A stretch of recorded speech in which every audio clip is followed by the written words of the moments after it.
Viajamos no tempo, 4,6 bilhões de anos no passado, para ver o momento em que nosso sistema solar nasceu.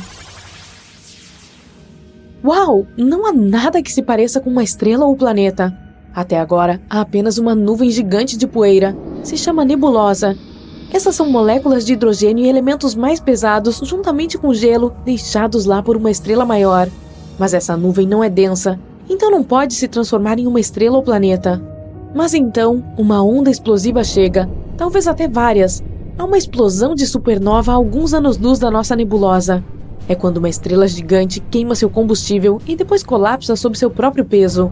Nesse momento, acontece uma explosão de tal força que sua luz pode ser vista a dezenas de anos-luz de distância. A onda de explosão da supernova atinge nossa nebulosa.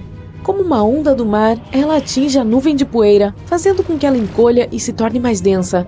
Assim, a nebulosa ganhou um centro de gravidade comum, atraiu cada vez mais partículas de poeira para si mesma.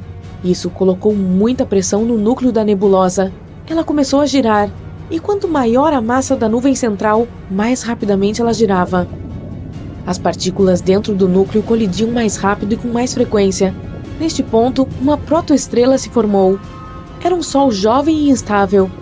Quando a temperatura no núcleo da nebulosa atingiu milhões de graus, reações nucleares começaram a acontecer.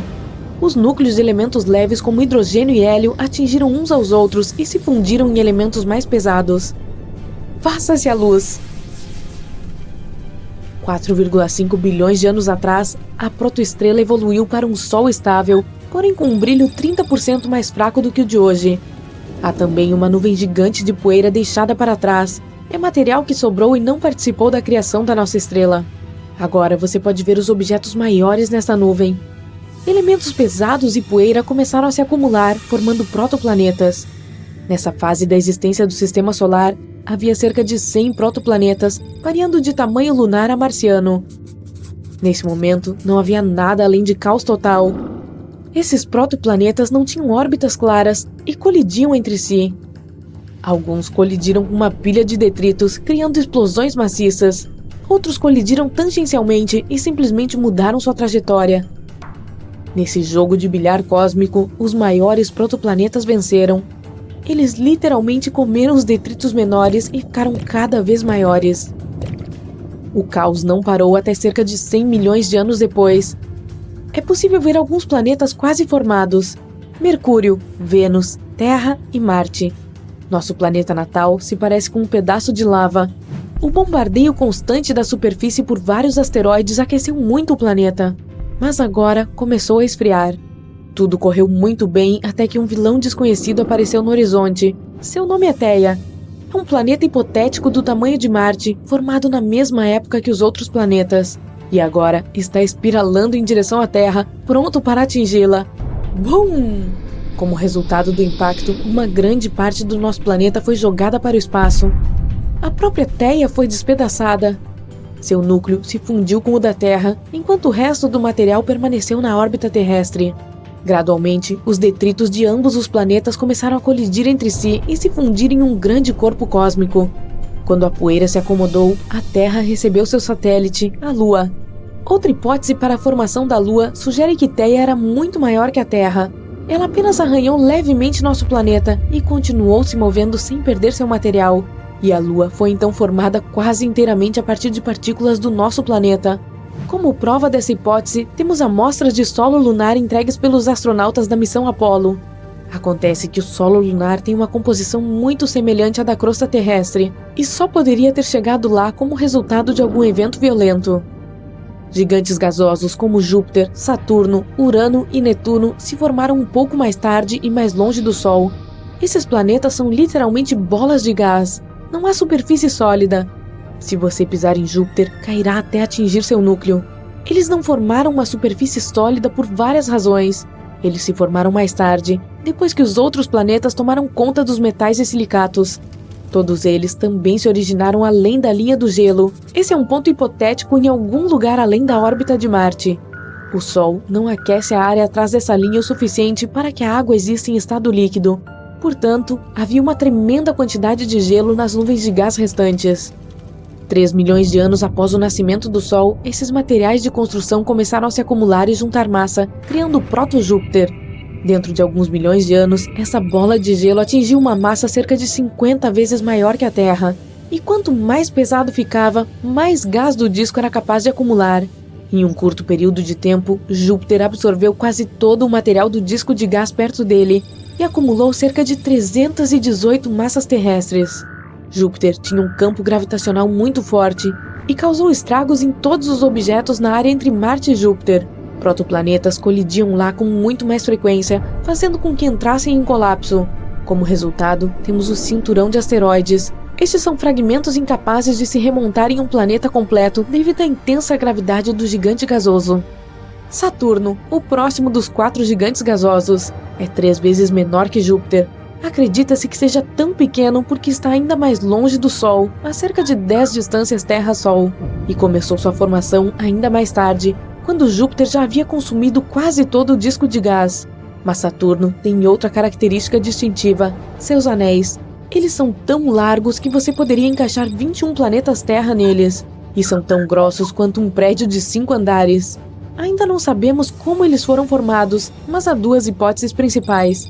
Até agora, descobrimos 82 luas em Saturno. Pode ter existido mais uma, que foi destruída em uma colisão.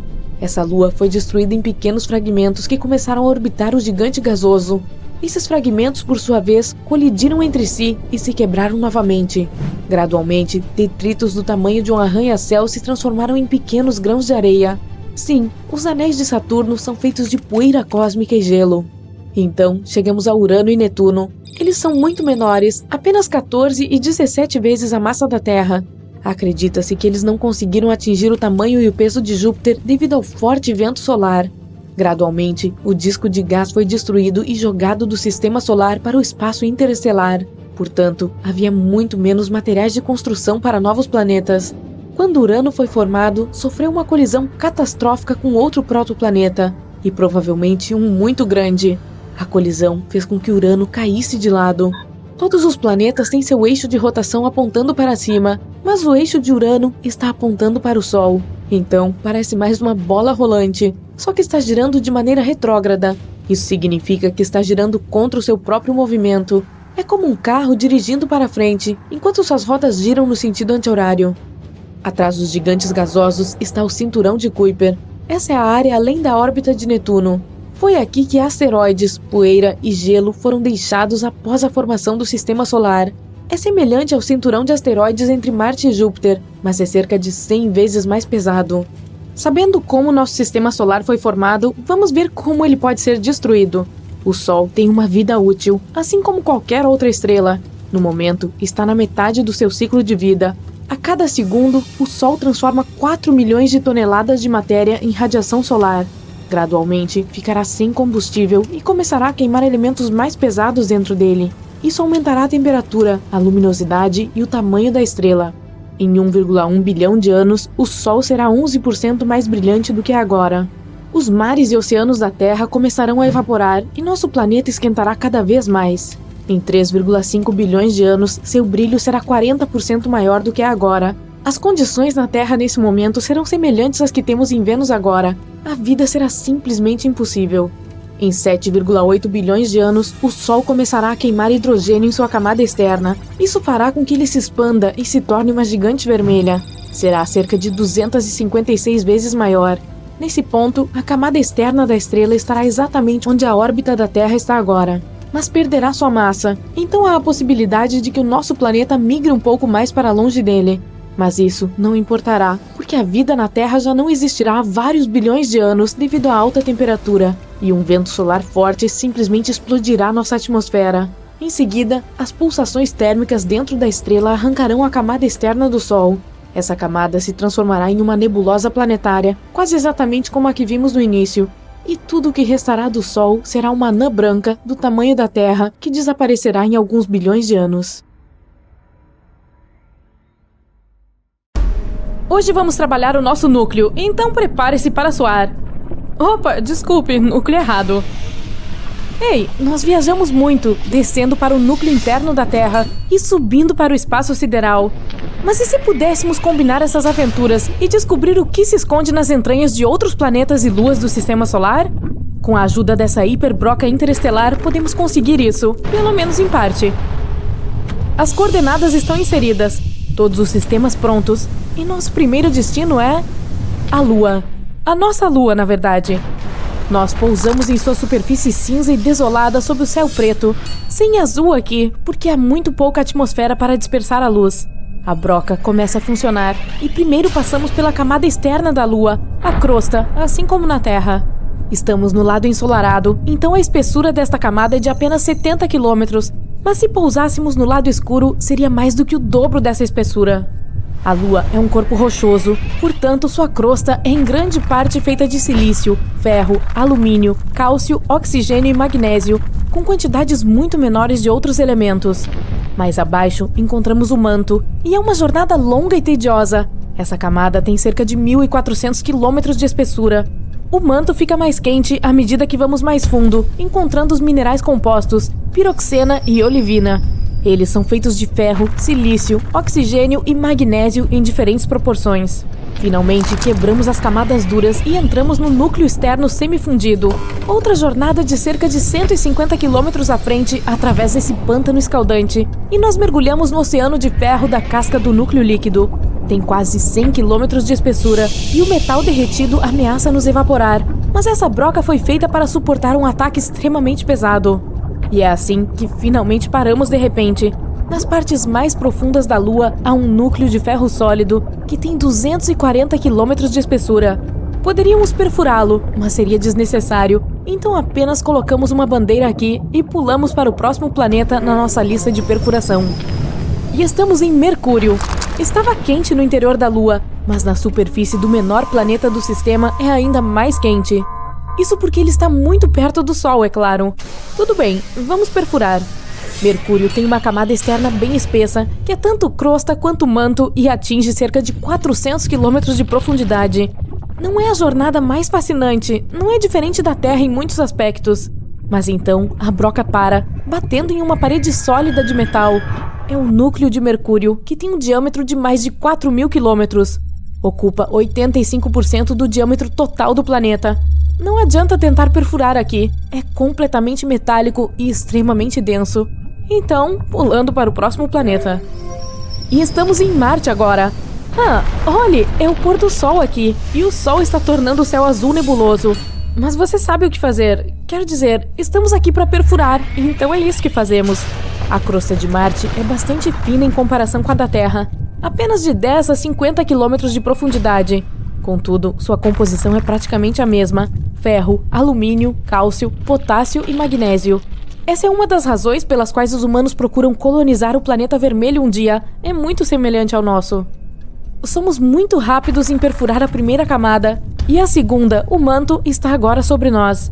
É uma camada dura e rochosa com cerca de 1.800 quilômetros de espessura. Graças ao seu tamanho, Marte não é mais sismicamente ativo. Simplesmente não há magma fervendo sob a superfície do planeta, tornando-o silencioso e dócil. É uma longa escavação, mas finalmente chegamos a uma parada brusca, esbarrando no núcleo, uma bola de ferro, níquel e enxofre, com o diâmetro de 3.200 a 4.200 quilômetros. Este núcleo é maior que o de Mercúrio, mas o próprio planeta também é maior, então isso faz sentido. Ok, então, nossa próxima parada é ainda mais interessante, porque é Júpiter. Esse gigante gasoso tem uma massa 2 vezes maior que todos os outros planetas do Sistema Solar combinados. E pousamos bem no meio do oceano dele. O oceano, ouso dizer, é o maior de todo o sistema e é feito de hidrogênio líquido. A broca atravessa suavemente a superfície do planeta, porque não há rocha ou metal duro aqui, apenas gás e líquido. Mas o tremor... Caramba! A pressão neste planeta é mais que enorme, é inimaginável. A broca mal consegue suportar, e à medida que vai mais fundo, a pressão também fica mais alta. Chegamos ao núcleo de Júpiter e é quase insuportável. A temperatura aqui é de cerca de 50.000 graus Celsius, e o núcleo em si não é sólido, mas sim líquido, mantido unido pela imensa pressão de todos os lados. A broca começa a chacoalhar, e isso é um mau sinal. Vamos sair daqui antes que quebre. Ufa, sem ventos, sem pressão, sem calor. Ao nosso redor existe um vasto deserto gelado, cruzado por cristais e faixas avermelhadas. É a Europa, uma das luas mais promissoras de Júpiter. Enquanto perfuramos o gelo, deixe-me explicar. Europa é uma das candidatas a ter vida extraterrestre no sistema solar e pode ser encontrada logo abaixo da casca de gelo através da qual estamos cavando. Tem apenas de 15 a 25 quilômetros de espessura, enquanto lá embaixo está um enorme oceano de água salgada, 2 vezes maior do que todos os oceanos da Terra juntos. O ponto mais profundo da Terra é a Depressão Challenger, que fica a pouco mais de 10 quilômetros de profundidade. O oceano em Europa, por outro lado, pode ter até 160 quilômetros de profundidade. Quem sabe o que pode estar escondido naquele mar profundo e escuro? De qualquer forma, viajamos rápido pela água e finalmente chegamos ao fundo do oceano. O manto começa aqui e é feito de rocha, assim como na Terra. E não muito mais fundo, encontramos o núcleo de metal dessa lua. Europa é um pouco menor que a lua da Terra, então não é de se surpreender que chegamos ao seu centro muito rápido. Ok, hora de partir. Vamos mais longe ainda. Eu prefiro perfurar o mais rápido que pudermos. Basta olhar em volta, está ardendo aqui. Definitivamente, estamos em Io, outra lua de Júpiter e o mundo mais vulcanicamente ativo do sistema solar. Olha, aquele vulcão tem o dobro do tamanho do Everest e está entrando em erupção agora mesmo. Felizmente, já estamos sob a superfície de Io, mas isso não quer dizer que estejamos seguros.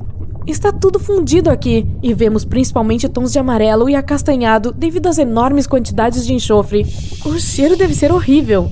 De qualquer forma, a característica mais peculiar é que tanto a parte interna quanto a externa estão sempre em movimento em Io.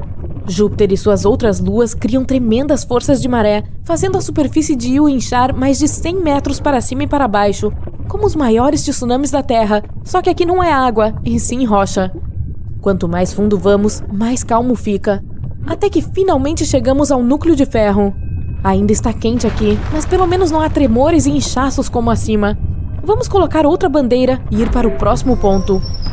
E esse seria Saturno, o segundo maior planeta do sistema solar e o mais conhecido pelos seus anéis espetaculares. Não é o único que tem eles, mas vamos chegar lá. Agora, como você certamente notou, nossa broca está simplesmente caindo através do hidrogênio e hélio gasoso que constituem a maior parte da superfície da atmosfera do planeta. Não há necessidade de trabalhar aqui. Apenas espere e torça para que a pressão imensa não reduza nossa broca a um pedaço de lixo. Por fim, a pressão se tornou tão grande que nos encontramos no hidrogênio líquido e aqui começamos a mergulhar. Em breve chegaremos ao núcleo sólido de Saturno. Aqui estamos. É feito de ferro e níquel e, na verdade, é bem pequeno em comparação com o resto do planeta. Bom, o último destino nos aguarda, então vamos lá. E aqui estamos, Netuno. A broca lança âncoras imediatamente porque os ventos aqui são extremamente poderosos. Eles atingem velocidades 5 vezes maiores do que os furacões mais devastadores da Terra.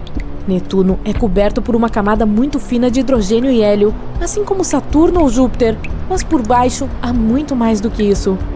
Está quente, ventoso e solitário aqui na periferia do sistema solar, então vamos começar a cavar logo. Sob os gases, de repente há uma massa quente borbulhante de água, metano e amônia. Ufa! Essas substâncias são quentes, apesar de Netuno ser chamado de gigante de gelo. O nome vem de seu núcleo. Bem no fundo, para onde estamos indo rapidamente agora, uma pequena bola de rocha e gelo permanece completamente isolada.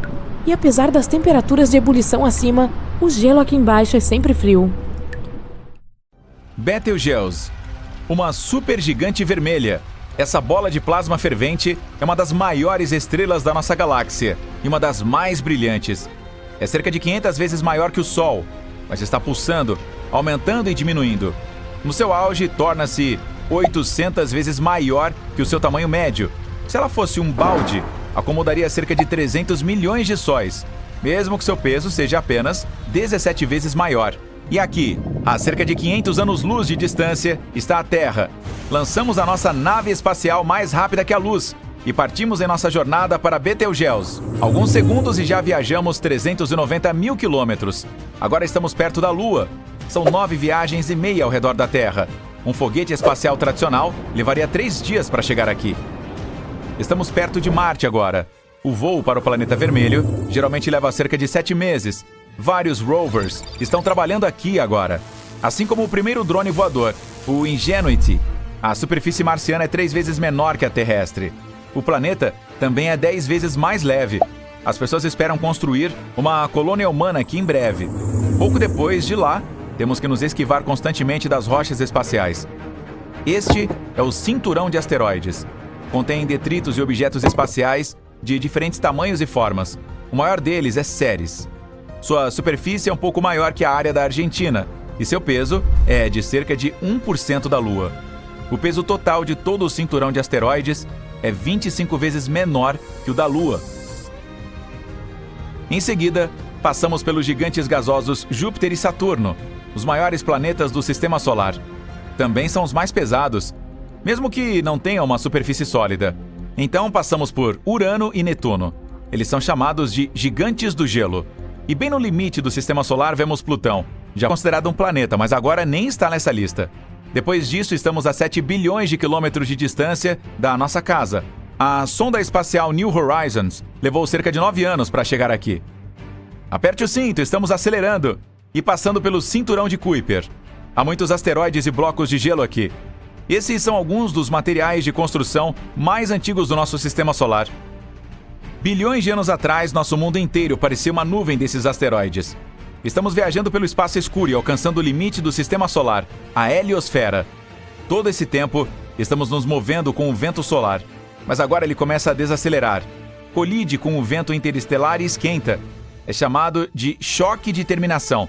A sonda espacial Voyager 1 chegou a esse ponto em dezembro de 2004. Estamos nos mudando para a região onde a heliosfera termina e o espaço interestelar começa. Trata-se da heliopausa.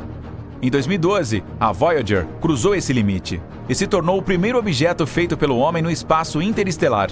Mas a mensagem da Voyager relatando esse evento veio à Terra quase um ano depois por causa da enorme distância. Levou 35 anos para a Voyager 1 viajar até aqui. E aqui está ela. A sonda é tão longa quanto um carro e tem o mesmo peso que 2 motocicletas. Você percebe uma placa de ouro no casco dela? É uma mensagem da humanidade para civilizações em potencial por aí. Tem fotos das paisagens da Terra, gravações da fala humana e nosso DNA. A partir de 2021, a Voyager vai estar em funcionamento por 43 anos. A sonda viajou 22 bilhões e meio de quilômetros. Isso equivale a 152 distâncias Terra-Sol. E ainda está percorrendo o espaço a 61 mil quilômetros por hora. Ainda estamos nos aproximando da estrela mais próxima do nosso Sistema Solar. É a Próxima Centauri. Estamos tão longe de casa que até mesmo a luz precisa de mais de 4 anos para percorrer essa distância. Se usássemos um foguete tradicional, a viagem levaria 73 mil anos. A razão pela qual queríamos chegar aqui foi por causa de um planeta semelhante à Terra, chamado Próxima Centauri b.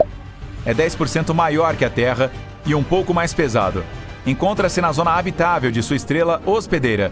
Isso significa que a água pode existir no planeta em seu estado líquido e que a vida pode se formar aqui. Mas a própria estrela, ocasionalmente, produz erupções. Recentemente, seu brilho aumentou quase 1000 vezes. Durante esse tempo, emitia tanta radiação que, mesmo que houvesse algumas formas de vida no planeta, elas provavelmente deixariam de existir. Estamos agora a mais de 8 anos-luz da Terra. A estrela mais brilhante do nosso céu noturno é Sirius. É tão brilhante que você pode vê-la mesmo durante o dia. Mas, na verdade, existem 2 delas, Sirius A e B. Elas orbitam em torno de um centro de gravidade comum e estão se movendo em direção ao nosso Sistema Solar a quase 8 km por segundo.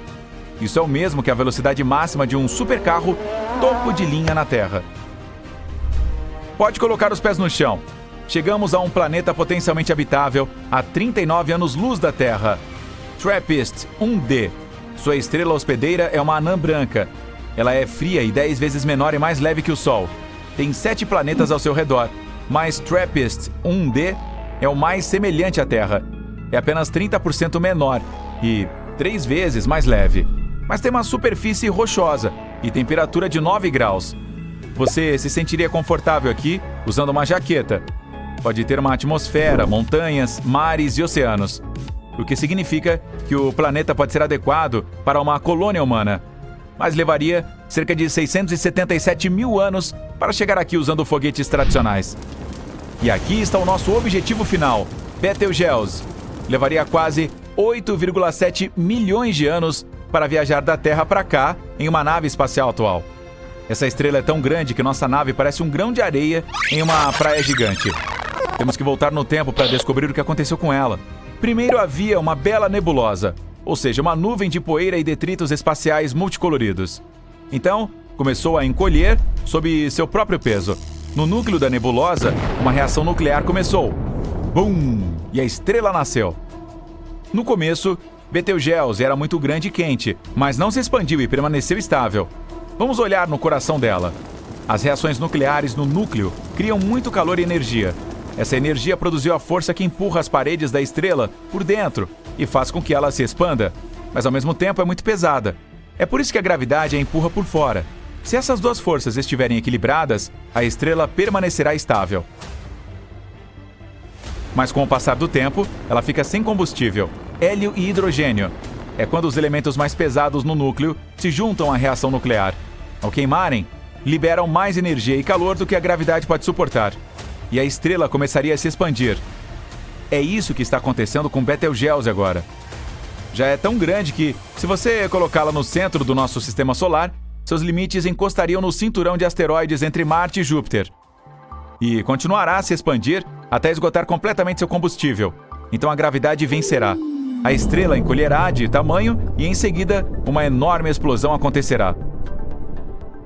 A explosão de supernova será tão ofuscante que Betelgeuse brilhará mais do que a Lua no céu noturno.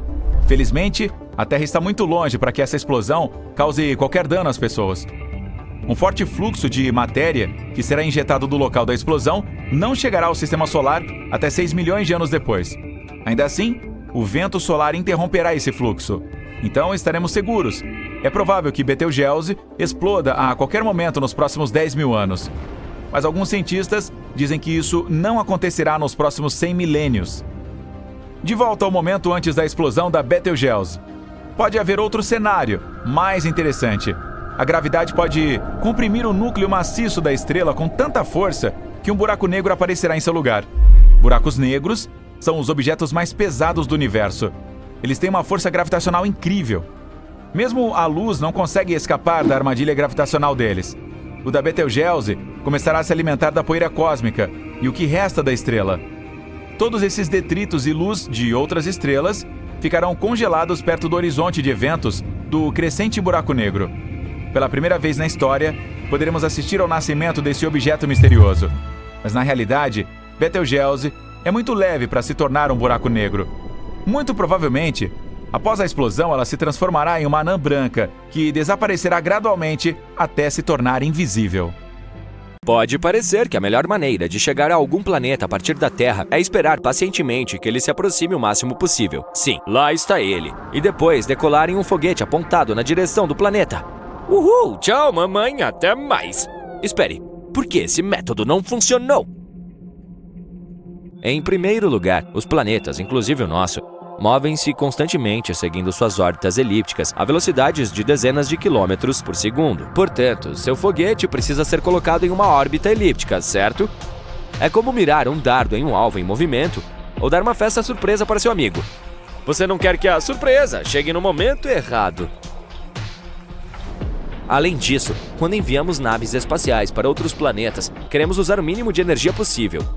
E para chegar a qualquer planeta da maneira mais fácil possível, você precisa de um truque especial chamado órbita de transferência Raman. Digamos que você queira viajar para Marte.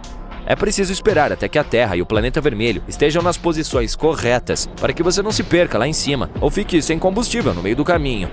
Viajar até lá usando uma órbita de transferência Raman levaria cerca de 259 dias. Isso se deve ao fato de que a órbita de transferência entre a Terra e Marte leva 517 dias para completar uma órbita completa, e a viagem a Marte cobre metade dessa órbita. Você não poderia simplesmente viajar mais rápido? Bem, sim, mas isso desperdiçaria muito mais combustível, o que tornaria o lançamento mais complicado, pois o foguete seria muito pesado. Basicamente, seria como um cachorro mordendo o próprio rabo. Se você pudesse viajar na velocidade da luz, levaria 12,5 minutos. Além disso, quando o foguete finalmente chegar ao outro planeta, ele ainda precisará desacelerar para entrar em órbita ao redor dele ou até mesmo pousar em sua superfície. Isso significa que ele usará mais energia, mas você pode tentar usar o mínimo possível e talvez usar coisas como paraquedas ou freio aerodinâmico. É como se você estivesse andando de skate e precisasse parar. Você não iria simplesmente bater em uma parede, mas usaria o pé ou algo assim para diminuir a velocidade gradualmente. Viajar para Vênus é um pouco mais rápido. Levaria cerca de 146 dias. Isso não é ruim, mas o problema é que você ainda precisaria esperar cerca de 2 anos antes de voltar à Terra. Isso é necessário porque os planetas precisam se realinhar adequadamente para que a espaçonave possa se encontrar com a órbita da Terra quando retornar. Portanto, no total, uma viagem de ida e volta a Vênus levaria cerca de 2 anos e 1 mês, incluindo o tempo de espera. E esse tempo de espera não seria nada agradável, considerando que esse é o planeta mais quente do nosso sistema solar. Digamos que você queira viajar para Júpiter. Quanto tempo levará? Isso depende de muitas coisas, principalmente de sua posição. Além disso, a que velocidade você está viajando? Se você quiser usar a melhor tecnologia que temos no momento, saiba que a nave espacial mais rápida já construída, a New Horizons da NASA, levou pouco mais de 1 ano para chegar a Júpiter. Mas lembre-se de que a missão da New Horizons foi apenas um sobrevoo. A espaçonave não entrou de fato na órbita de Júpiter. Se você quisesse permanecer em órbita e explorar Júpiter de perto, isso levaria muito mais tempo. Portanto, definitivamente não é uma viagem de fim de semana. Usando a transferência Hohmann, você precisaria de vários anos para chegar a Júpiter. Isso ocorre porque a transferência Hohmann se concentra na transferência de um objeto de uma órbita para outra. Júpiter está em uma órbita mais alta do que o nosso planeta natal. Portanto, para concluir a transferência, seu foguete precisaria percorrer um caminho que o levaria além da órbita do nosso gigante gasoso. Portanto, o foguete precisaria acelerar quando se aproximasse de Júpiter para evitar cair de volta em direção ao Sol e, em seguida, desacelerar quando passasse por Júpiter para evitar voar para o espaço. É como um carro acelerando para subir uma colina e depois diminuindo a velocidade ao descer pelo outro lado. É assim que a espaçonave usa a gravidade de Júpiter para entrar na órbita do gigante gasoso. É difícil dizer a distância exata entre Júpiter e a Terra. Ambos estão viajando ao redor do Sol em diferentes trajetórias ovais. Às vezes, eles se aproximam muito um do outro e outras vezes ficam muito distantes. É como se estivessem brincando de pega-pega, mas, em média, eles estão a 714 milhões de quilômetros de distância um do outro. Quando Júpiter está mais distante da Terra, ele está a incríveis 967 milhões de quilômetros de distância. Isso é como dar 24 mil voltas ao redor da Terra inteira. Mas se você pudesse viajar para Júpiter na velocidade da luz, em média chegaria lá em 40 minutos. Há uma espaçonave super rápida que precisamos mencionar, a Parker Solar Probe. Imagine que você está em uma montanha-russa muito rápida, movendo-se a velocidades incríveis que são difíceis de imaginar. A montanha-russa seria, na verdade, a Parker Solar Probe. Ela está voando cada vez mais perto do Sol, quebrando recordes de velocidade ao longo do caminho. Durante seu 10º sobrevoo próximo ao Sol, em novembro de 2021, a Parker Solar Probe conseguiu atingir uma velocidade máxima de mais de 360 mil milhas por hora. Isso é como dar a volta na Terra inteira em alguns minutos. E veja só, quando a espaçonave se aproximar ainda mais do Sol em dezembro de 2024, espera-se que ela atinja uma velocidade de 430 mil milhas por hora. Sim, não é uma boa ideia almoçar muito antes dessa montanha-russa. Agora, digamos que você esteja na Parker Solar Probe e queira fazer um desvio para visitar Júpiter. Se você pudesse viajar em linha reta na mesma velocidade que a Parker Solar Probe estava indo durante seu 10º sobrevoo, levaria apenas 42 dias para chegar a Júpiter em sua maior aproximação. Em sua distância média, você precisaria de um pouco mais de tempo para chegar lá, 51 dias. Você também precisa considerar a duração da viagem. Há 2 maneiras de seu foguete chegar a um planeta: entrando em órbita ao redor do planeta, ou simplesmente voando muito rápido. Se a espaçonave deve entrar em órbita, ela precisa diminuir a velocidade quando se aproximar do planeta. Imagine que ela seja capturada pela gravidade do planeta e comece a girar em torno dele. Então é melhor diminuir a velocidade quando ela chegar, e isso significa queimar muito combustível extra e tornar sua viagem mais longa. Aqui está algo interessante. Para viajar mais rápido, podemos usar uma coisa chamada assistência à gravidade. Isso significa que usamos a gravidade de planetas e outros objetos no espaço para nos dar um pequeno empurrão e acelerar nosso precioso foguete. Foi assim que a espaçonave Voyager conseguiu viajar para Saturno e além. Mas mesmo com uma assistência gravitacional, ainda leva muito tempo para viajar para outras estrelas. Por exemplo, a estrela mais próxima de nós é a Próxima Centauri, e ela ainda está a 4,2 anos-luz de distância. Vamos mudar o método agora em comparação com os exemplos anteriores. Se viajássemos na mesma velocidade da Voyager 1, levaríamos 75 mil anos para chegar lá. Se preferir fazer uma viagem a Urano, saiba que a distância chega a 3 bilhões de quilômetros, dependendo do ponto em que os planetas se encontram durante suas órbitas. A Voyager 2 levou cerca de 9,5 anos para chegar a Urano. Mas Urano é frio e, por ser um gigante de gelo, não tem nem mesmo uma superfície real para aterrissar. De qualquer forma, a maior parte do planeta é um turbilhão de fluidos. Além de não ter onde pousar lá, seu foguete dificilmente conseguiria passar incólume pela atmosfera de Urano. As temperaturas e pressões são extremas lá em cima e destruiriam toda a sua espaçonave de metal. Nosso universo é quadridimensional. 3 dimensões são para o espaço e uma é para o tempo. Agora vamos misturá-las. Estamos obtendo uma bela massa chamada espaço-tempo. Essa massa tem uma característica incrível. Embora não seja possível usá-la para assar uma torta, é possível dobrá-la e rasgá-la. Agora esqueça a nossa analogia culinária. Estamos indo para o espaço. As ondas que viajam pelo espaço-tempo podem viajar a velocidades muito maiores do que a velocidade da luz. Bem, quando se trata de propulsão, ou simplesmente de avançar, viajar pelo espaço ejetando gás quente da parte traseira de sua espaçonave não é a abordagem mais eficiente. Mas uma maneira muito mais elegante é manipular o tecido do espaço-tempo ao redor da sua nave. É assim que chegamos ao tópico da unidade da propulsão de Alcubierre ou dobra espacial. Até o momento é apenas um conceito hipotético, mas quem sabe, talvez em 10 ou 20 décadas, usaremos esse dispositivo para visitar nossos parentes que se mudaram para o outro lado da Via Láctea. De qualquer forma, um motor de dobra teoricamente contrai o espaço-tempo na frente de uma espaçonave, expandindo simultaneamente o espaço-tempo atrás dela. Isso permite que a nave se mova de um ponto a outro em uma velocidade incrivelmente rápida. Enquanto a espaçonave estaria distorcendo o espaço-tempo, alguém fora da bolha de dobra da nave a observaria se movendo mais rápido do que a velocidade da luz. Ao mesmo tempo, se você fosse o sortudo viajante dentro da nave, não sentiria nenhuma aceleração. Se pudéssemos tornar realidade esse motor de dobra superluminal, que é uma palavra sofisticada para descrever algo mais rápido do que a velocidade da luz, isso mudaria nossas vidas para sempre. Tal motor nos permitiria viajar por todo o nosso sistema solar e talvez nos ajudasse a alcançar sistemas estelares vizinhos também.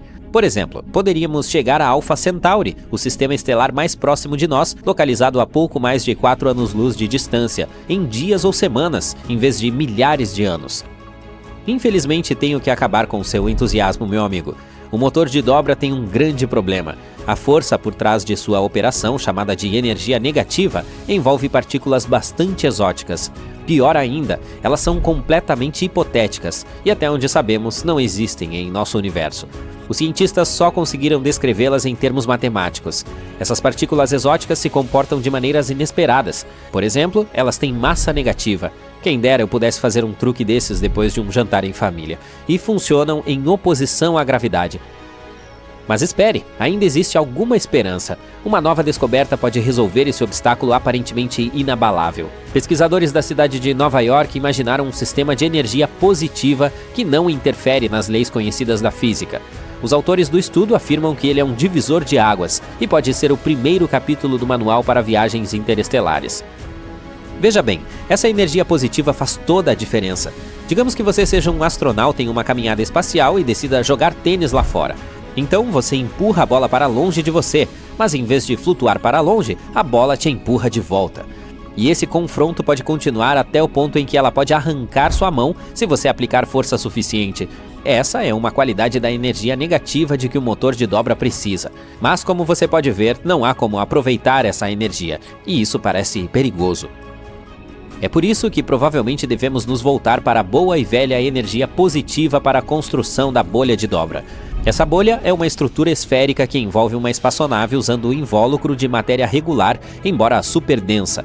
A bolha impulsiona a espaçonave para frente usando a poderosa gravidade da concha, mas os passageiros dentro da nave não sentem nenhuma aceleração. Uma viagem de elevador é aparentemente mais agitada do que atravessar o espaço em uma bolha como essa.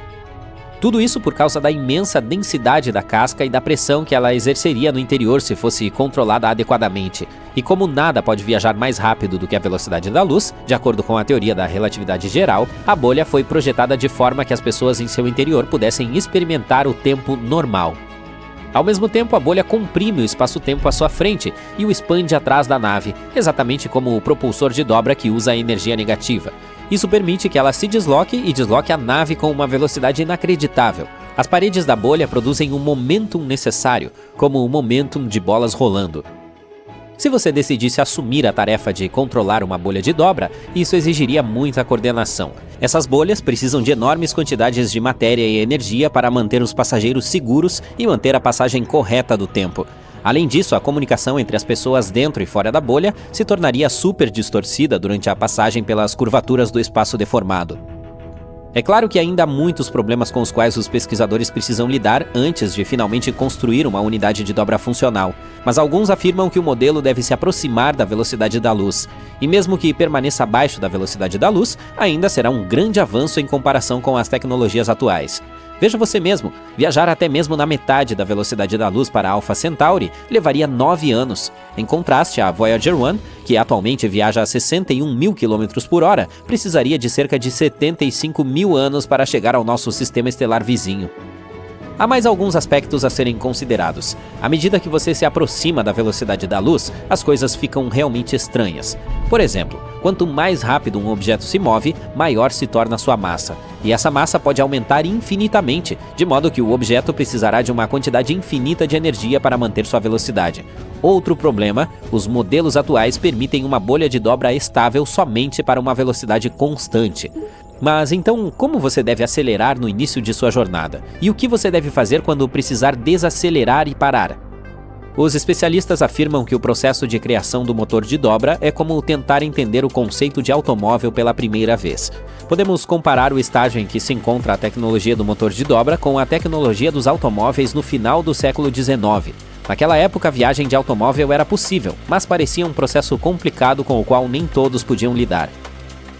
Agora, toda a ideia do motor de dobra é esticar e apertar o espaço para percorrer o universo. Bem, há uma teoria que ainda é mais ousada. E se em vez de dobrar o espaço-tempo, nós simplesmente o rasgássemos? Pense da seguinte forma: quando você dobra o espaço-tempo, ainda precisa lidar com todo o alongamento e compressão. É como dobrar um mapa de papel. Você ainda precisa arrastar o dedo pelas dobras. Mas tente rasgar o papel ao meio e juntar as duas pontas. Bam! Você já está em seu destino. Então, como podemos rasgar o espaço-tempo? Talvez não seja necessário. Os buracos negros podem já estar fazendo isso. No centro de um buraco negro, a gravidade enlouquece. Tudo entra em colapso em um ponto infinitamente pequeno e o próprio tempo para. Esse ponto, chamado de singularidade, pode ser o próprio rasgo no espaço-tempo. E se você pudesse entrar com sua nave espacial em um buraco negro grande o suficiente, a gravidade poderia ser suave o bastante para que você sobrevivesse à viagem.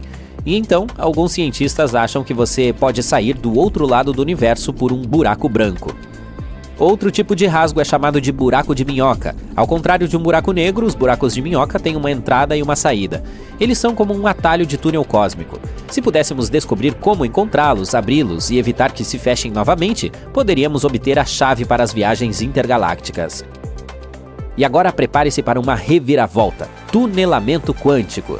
Digamos que você esteja jogando um jogo de videogame e seu personagem possa atravessar paredes magicamente.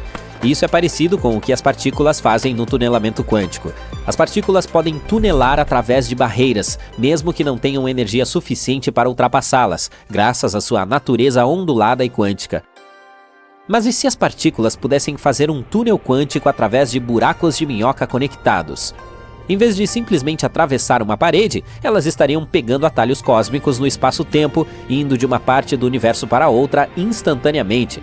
Em teoria, isso poderia abrir possibilidades totalmente novas para a forma como entendemos o universo e viajamos por ele.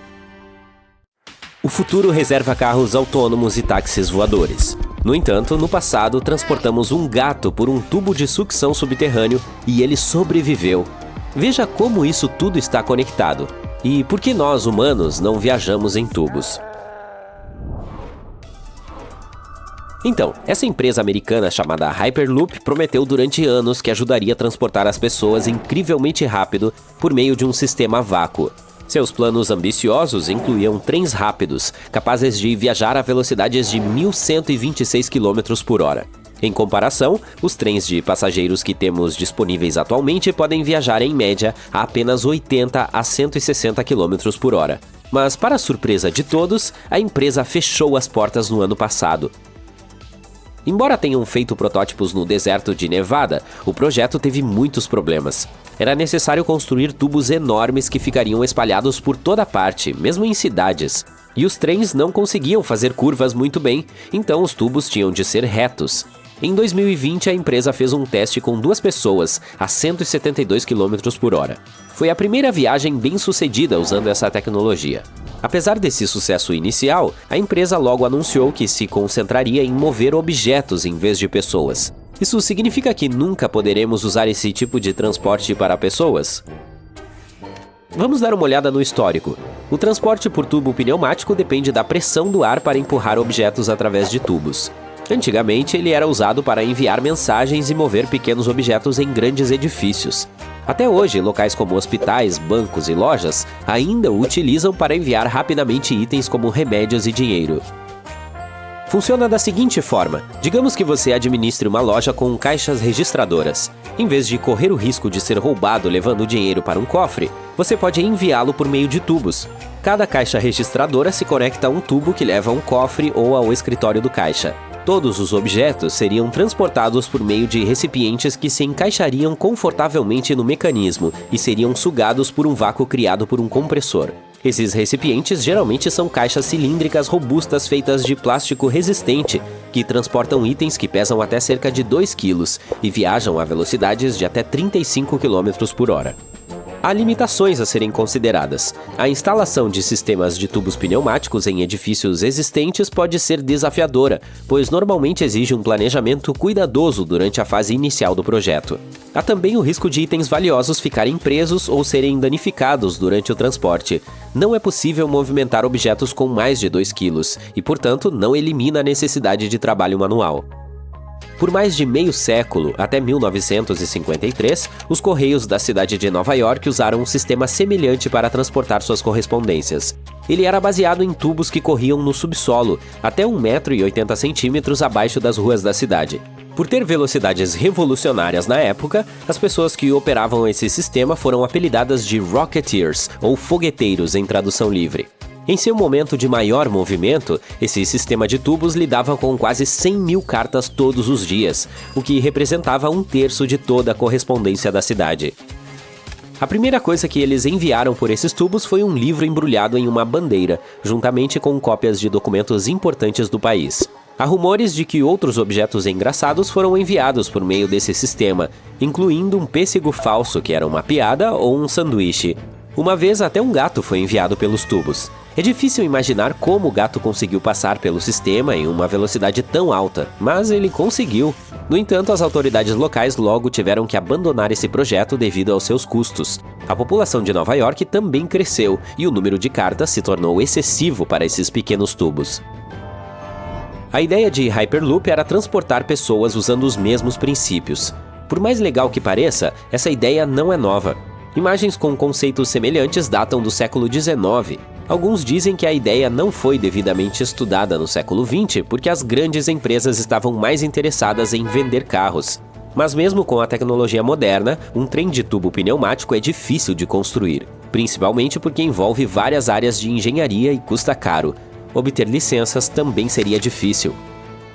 Outro problema é que o ar comprimido que está sendo empurrado por uma pequena área se traduz em muito calor. Portanto, sistemas de resfriamento precisam ser incluídos nesses planejamentos. Uma possível solução seria colocar um tanque de água em cada trem para capturar o calor e transformá-lo em vapor na próxima parada. Mesmo que a ciência faça sentido no papel, na realidade não há muito espaço no pequeno trem para uma boa troca de calor. Isso significa mais água, o que significa mais peso, o que, por sua vez, significa menos velocidade. No entanto, uma empresa asiática afirma ter criado o trem pneumático mais rápido no início deste ano.